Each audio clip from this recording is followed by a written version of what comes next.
खबर है झांसी से। जी आपको बता दें कि आर्य समाज मंदिर नगरा में चल रहे अर्थोपरायण यज्ञ के 90वें दिवस पर प्रातः की बेला में यज्ञाचार्य आचार्य राम किशोर मेधार्थी ने अर्थवेद के मंत्रों की आहुति देते हुए बताया कि ऋषि दयानंद ने वेदों के माध्यम से बताया था कि जैसे मनुष्य की नाभि सही रहती है तो पूरा शरीर स्वस्थ रहता है, वैसे ही पूरे विश्व की नाभि यज्ञ है। यज्ञ के यजमान धवल एवं गौरी शिवम और स्वाति यादव जो कि लखनऊ से आए हैं। तान्या एवं सौरभ यादव गुड़गांव के रहने वाले हैं। यजमान के अलावा सैकड़ों महिलाएं एवं पुरुषों द्वारा यज्ञ में आहुति दी गई। वहीं जिला प्रधान राजेंद्र सिंह यादव ने कहा कि जैसे देश का संविधान होता है वैसे ही चारों वेद संसार का संविधान है। जो वेद रूपी संविधान के हिसाब से चलेगा वह सदा सुखी और समृद्ध रहेगा। उन्होंने आगे समुद्र मंथन के बारे में आध्यात्मिक रूप से विस्तार से बताया। इसके साथ ही जिला आर्य समाज की संरक्षिका शकुंतला यादव ने अपने भजन के माध्यम से सभी को जीवन जीने का सही रास्ता दिखाया। आर्य विद्वान हरिओम शास्त्री द्वारा यज्ञ की महिमा का वर्णन किया गया। आदित्य प्रकाश द्वारा स्वस्थ रहने के बारे में विस्तार से बताया गया। इस अवसर पर कर्नल बीके सिंह, गजल एवं भजन गायक जसवंत सिंह, अशोक सूरी सहित सैकड़ों लोग उपस्थित रहे। यज्ञ पश्चात ऋषि लंगर हुआ। ब्यूरो रिपोर्ट, सम्राट टीवी न्यूज। इस यज्ञ के माध्यम से आम जनता के लिए, लोगों के लिए कितना लाभदायक है? ये अथर्ववेद तो वैसे भी धन्वंतरी वाला मतलब एक आयुर्वेद यज्ञ है जिसमें कि पूरी मेडिसिन के बारे में बताया गया है।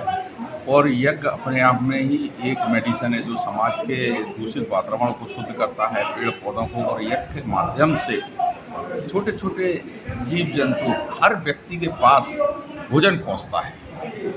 और आपको मालूम हो या ना मालूम हो, वेद का पूरा चारों वेद ही इस संसार का संविधान हुआ करते थे, उसी पे चलते थे।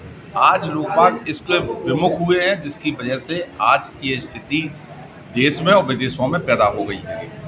यज्ञ, जो आदमी यज्ञ करता है उसका जीवन बहुत सफल होता है।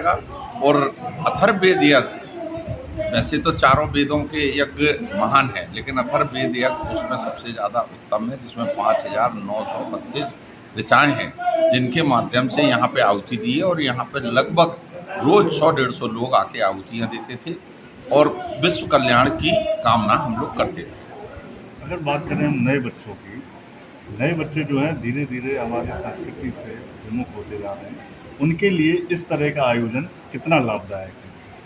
आज के समय में जो अंग्रेजी का युग हो गया है, तो जो लोग मिठाई चखेंगे ही नहीं, उनको मिठाई का स्वाद नहीं पता लगेगा। सबसे पहले हमें बुजुर्गों को, हमारे घर वालों को, हमारे समाज के उन बच्चों को इस धारा में लाना पड़ेगा। जब हम इस धारा में उनको लाएंगे तो उनको लाभ मिलेगा। और जो शिक्षा प्रणाली पहले थी वो आज ख़त्म हो गई है। मैकाले ने जब शिक्षा प्रणाली दी कि यहाँ पर कब्जा करना है तो केवल अपनी शिक्षा प्रणाली को बदल, धीरे धीरे समाज उस शिक्षा में जकड़ता गया। हमें उससे दूर करना है। महर्षि दयानंद ने यही कहा था कि वेदों की ओर लौटो। जब हम अपने वेदों पर चलने लगेंगे तो ये जो हमारे अंदर बैर, द्वेष, लोभ, आज धर्म पर कोई चल ही नहीं रहा, सिर्फ अर्थ पर चल रहे हैं। और जब धर्म के बिना अर्थ कमाया जाता है तो उसके में काम वासना पैदा होती है, तो मोक्ष प्राप्त होगा ही नहीं। तो हमको जो भी करना है तो धर्म के आधार पर पहले अर्थ कमाना है, फिर अर्थ का उपयोग अपने भौतिक जीवन में करना, उसके बाद हमको मोक्ष प्राप्त होगा। एक संदेश मैं बुजुर्ग माताओं बहनों से ये प्रार्थना करूंगा कि आप लोग तो हमेशा भागवत में, यज्ञ में जाते हैं, लेकिन आपके बच्चे कहीं संग में नहीं जाते। उसकी वजह से ये है कि लोगों को लगता है कि आर्य समाज में पता नहीं कुछ मिलता है या नहीं मिलता, या ऐसी जगह कुछ नहीं मिलता है।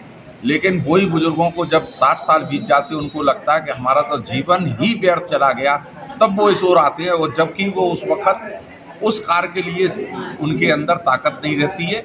तो इसलिए नए बच्चों को जोड़ना चाहिए और समाज में नए लोगों को आगे आना चाहिए। इसमें माताओं का विशेष तौर पर सहयोग मिलना चाहिए।